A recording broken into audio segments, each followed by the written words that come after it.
Dan saya punya pengalaman, mungkin ini bisa dijadikan sebagai nasihat bagi untuk orang-orang yang melakukan perbuatan bid'ah.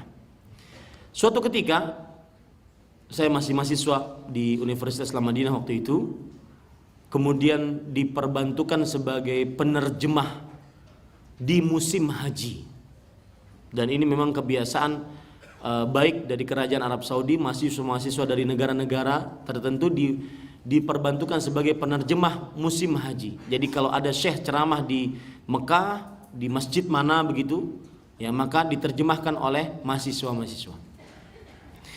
Kebetulan waktu itu syekh dengan takdir Allah berbicara tentang mahabbatun Nabi, cinta kepada Rasulullah sallallahu alaihi wasallam.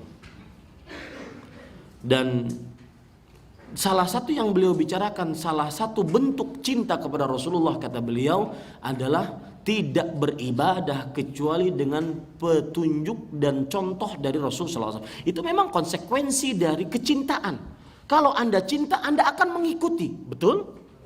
Kalau tidak cinta, Anda akan menyimpang. Itu konsekuensi dari cinta. Makanya beliau berbicara konsekuensi orang yang cinta adalah mengikuti Rasulullah SAW dalam syariatnya dan menjauhi perbuatan yang mengada-ngada. Mulai saat itu jamaah mulai panas, jamaah Indonesia, ya. Salah satu perbuatan bid'ah adalah, kata beliau, yang melakukan perbuatan bid'ah adalah memperingati hari kelahiran Rasulullah sallallahu alaihi wasallam.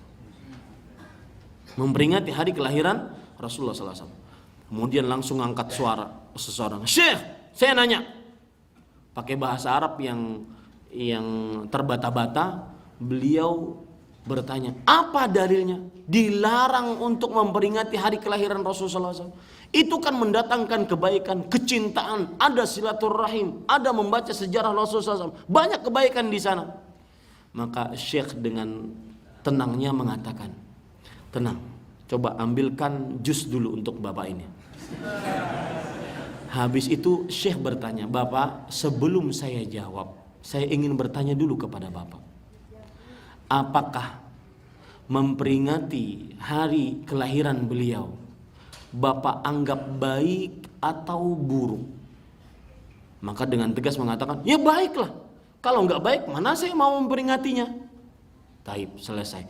Kalau Bapak anggap itu baik, maka saya bertanya lagi, apakah kebaikan itu diketahui oleh Rasulullah? Orang tersebut kemudian jawabannya, kata Syekh, saya cuma butuh jawaban iya atau tidak, ya. Apakah Rasulullah Sallallahu Alaihi Wasallam mengetahui kebaikan tersebut? Iya mengetahui atau tidak mengetahui? Saya butuh jawaban itu saja, iya atau tidak. Orang tersebut jawabannya sudah kesana kemari. Tapi Syekh, ini adalah kebaikan, ini adalah mahabbah Rasul, ini adalah silaturahim dan sebagainya. Saya cuma nanya dua, Pak. Bapak jawabnya cuma pakai, saya yang menerjemahkan gemetar, Pak, waktu itu. Ya. Kata Syekh, saya cuma ingin jawaban dua, iya atau tidak, pilih salah satunya. Pertanyaannya apa? Kebaikan, bahwasanya Rasulullah memperingati hari kelahiran Rasul sallallahu alaihi wasallam. Itu adalah sebuah kebaikan. Nah, kebaikan ini diketahui oleh Rasulullah atau tidak diketahui?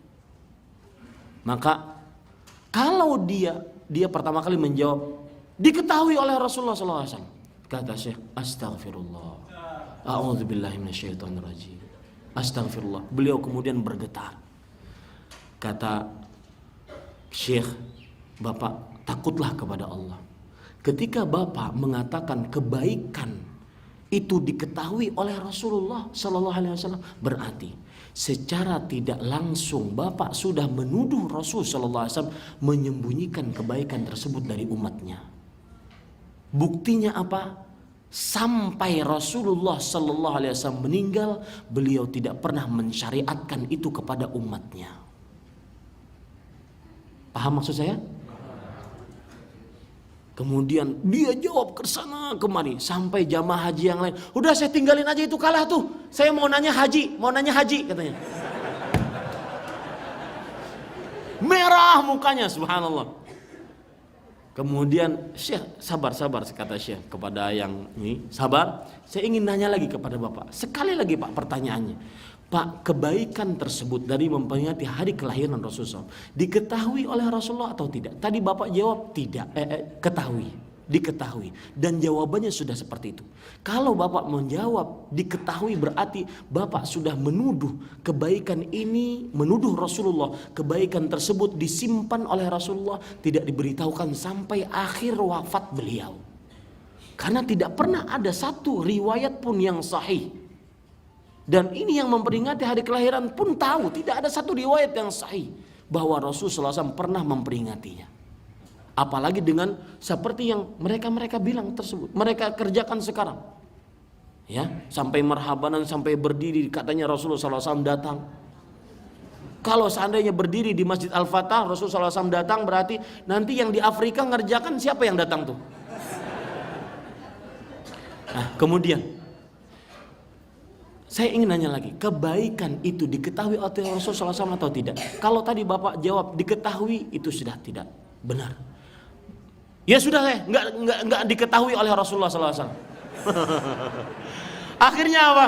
Syekh kembali astagfirullah, a'udzubillah. Syekh kembali bergetar.